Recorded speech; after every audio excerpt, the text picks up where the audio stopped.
Hello दोस्तों, एक बार फिर आपका बहुत बहुत स्वागत है आपके अपने चैनल एयरफोर्स एग्जाम पेपर में। दोस्तों, आज की इस वीडियो में हम लोग बात करेंगे इंग्लिश के मॉक टेस्ट के बारे में। दोस्तों, इसमें आपके लिए 20 क्वेश्चन रखे गए हैं और आप लोग कमेंट बॉक्स से बताइएगा कि आज आपने कितना स्कोर कर लिया है। दोस्तों, अगर आपको एयरफोर्स बाय ग्रुप के लिए रागा का मॉक टेस्ट सॉल्व करना है तो दोस्तों हमारा एक दूसरे चैनल आफ्ताब स्टडी क्लासेस पर दोस्तों रागा का एक डेली मॉक टेस्ट आपको दिया जाएगा।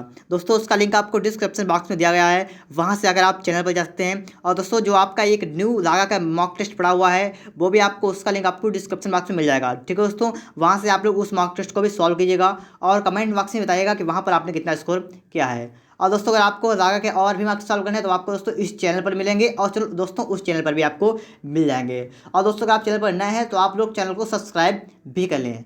तो आइए स्टार्ट करते हैं आज का वीडियो।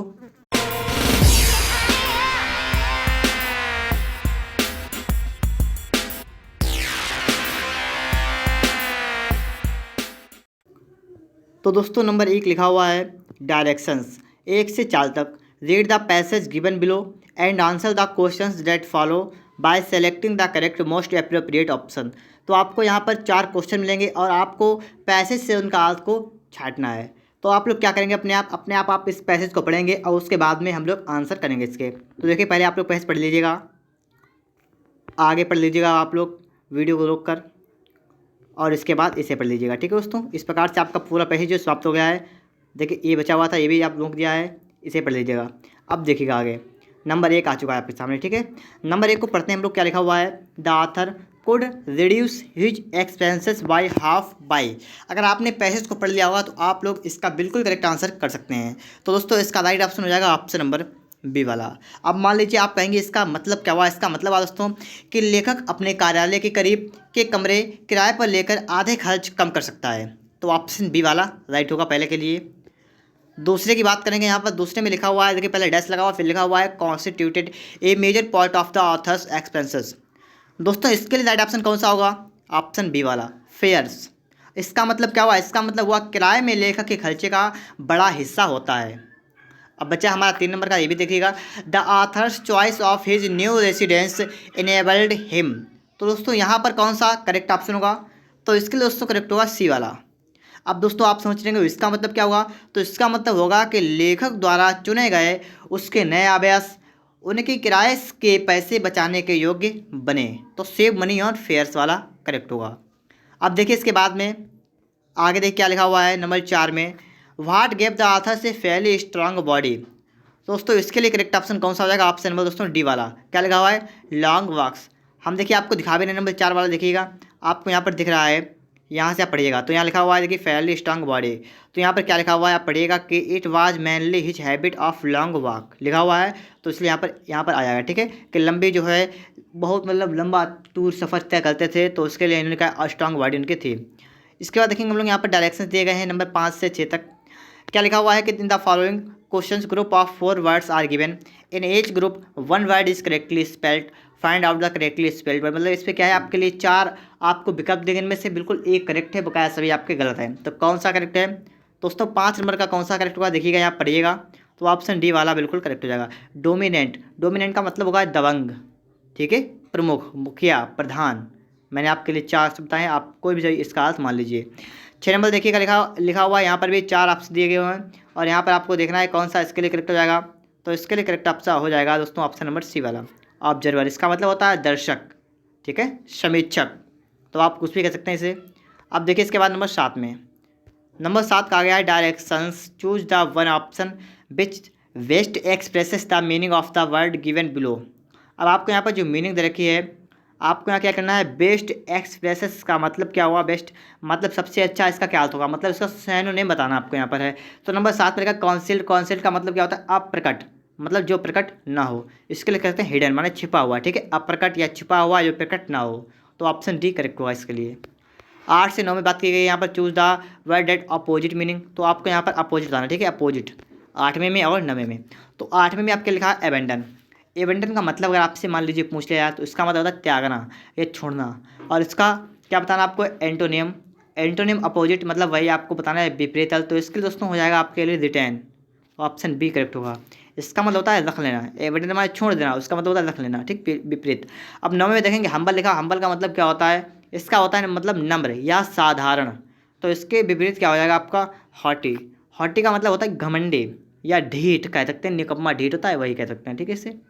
अब देखिए इसके बाद में आपके लिए 10 से 12 तक आ गया है। In the following question sentences are given with blanks to be filled in with an appropriate word. 4 alternatives are suggested for each question. Choose the correct alternative out of the 4। तो नंबर 10 को आप लोग पढ़िएगा यहाँ पर। The department head insisted that he race लगा हुआ है absolute authority to regulate office work. दोस्तों पहले मैं इसका मीनिंग बता दूँ आपका, और फिर उसके बाद आप यहाँ पर लगाएंगे क्या लगाएंगे, ठीक है दोस्तों। तो इसका मतलब हुआ कि विभाग अध्यक्ष ने जोर देकर कहा कि उसी कार्यालय का काम नियंत्रित करने का पूर्ण अधिकार दिया जाएगा।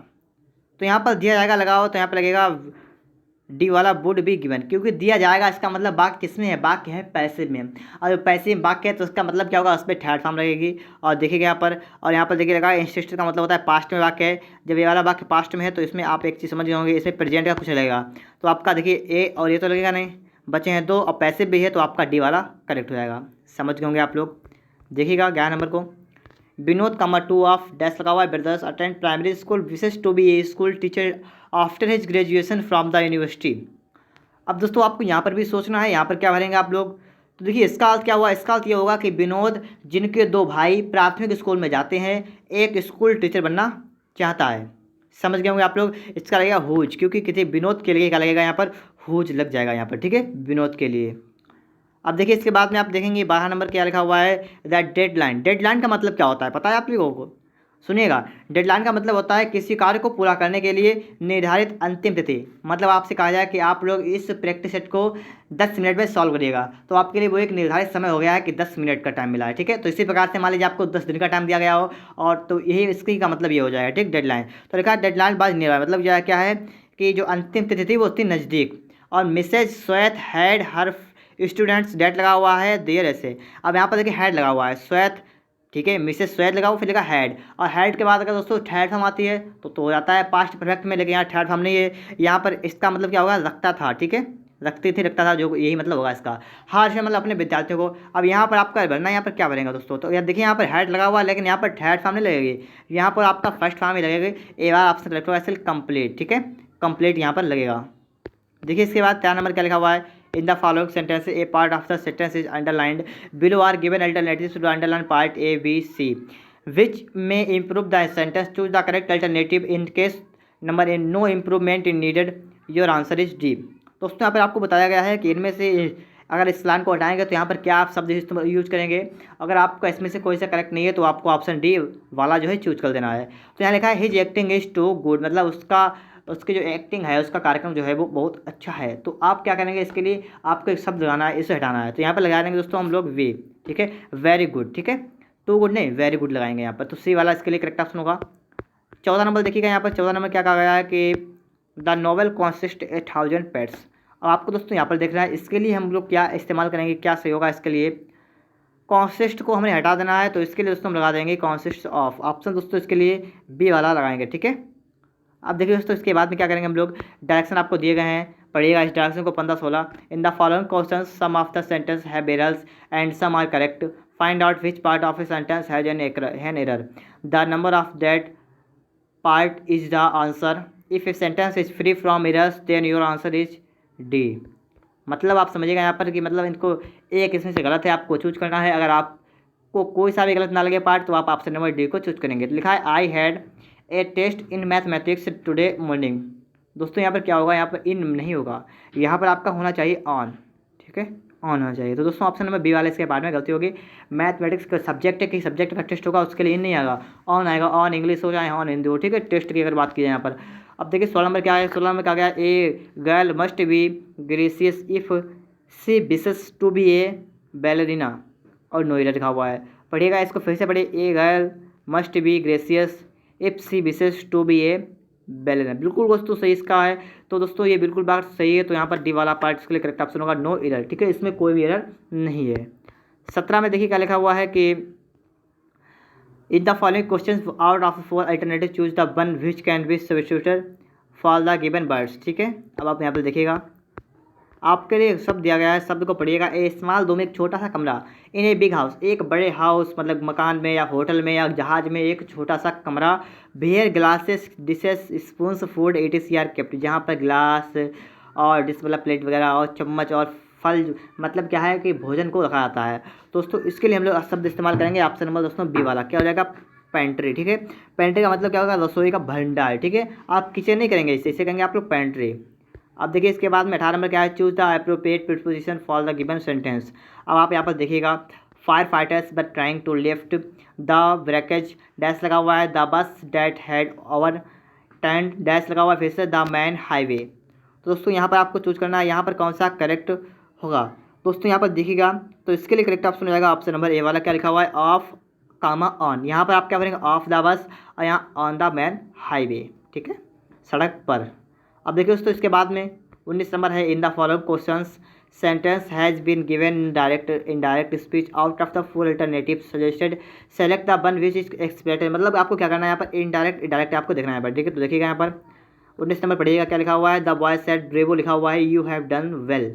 तो यहाँ पर ब्रेवो लगा हुआ है, तो आप सोचिएगा यहाँ पर ब्रेवो के लिए हम लोग क्या इस्तेमाल कर देंगे यहाँ पर। तो दोस्तों यहाँ पर हम लोग लगा देंगे, देखिएगा पहले यहाँ पर आप सभी को पढ़िएगा यहाँ पर, आप देखिएगा यहाँ पर। तो यहाँ पर दोस्तों इसके करेक्ट करेंगे ऑप्शन नंबर सी वाला, the boy applauded him saying that he had done well. तो दोस्तों ऑप्शन सी वाला करेक्ट हो जाएगा। अब देखेंगे इसके बाद हम लोग लास्ट क्वेश्चन क्या लिखा हुआ है, इन द फॉलोइंग क्वेश्चंस और इस sentence has be given in active passive. तो आपको यहाँ पर देखना है। ठीक है, और एक्टिव पैसिव बताना इसके लिए 20 नंबर देखिएगा, क्या लगा, पीपल कॉल हिम ए फूल, मतलब लोग उसे एक फूल मतलब एक मूर्ख कहकर बुलाते हैं। अब इसके लिए यहाँ पर क्या हो जाएगा पैसिव, तो देखिए पीपल का कॉल हिम के लिए क्या हो जाएगा ही लगेगा, ही के बाद लगेगा दोस्तों इज। ठीक है, क्योंकि दोस्तों ये बाकी प्रेजेंट इंडिफिनिट का है, उसका पैसिव में क्या होता है इज, तो यहाँ पर इज लगाएगा। तो ऑप्शन नंबर दोस्तों इसके लिए बी वाला ऑप्शन करेक्ट ऑप्शन होगा। दोस्तों ये 20 क्वेश्चन आपके सॉल्व हो गए हैं। आपने कितना भी स्कोर किया है आप कमेंट बॉक्स में बता दीजिएगा कि आपने कितने नंबर प्राप्त किए हैं। और दोस्तों अगर आपने वीडियो को लाइक नहीं किया है तो वीडियो को लाइक कीजिएगा और साथ ही हमारे चैनल को सब्सक्राइब भी कर लीजिएगा।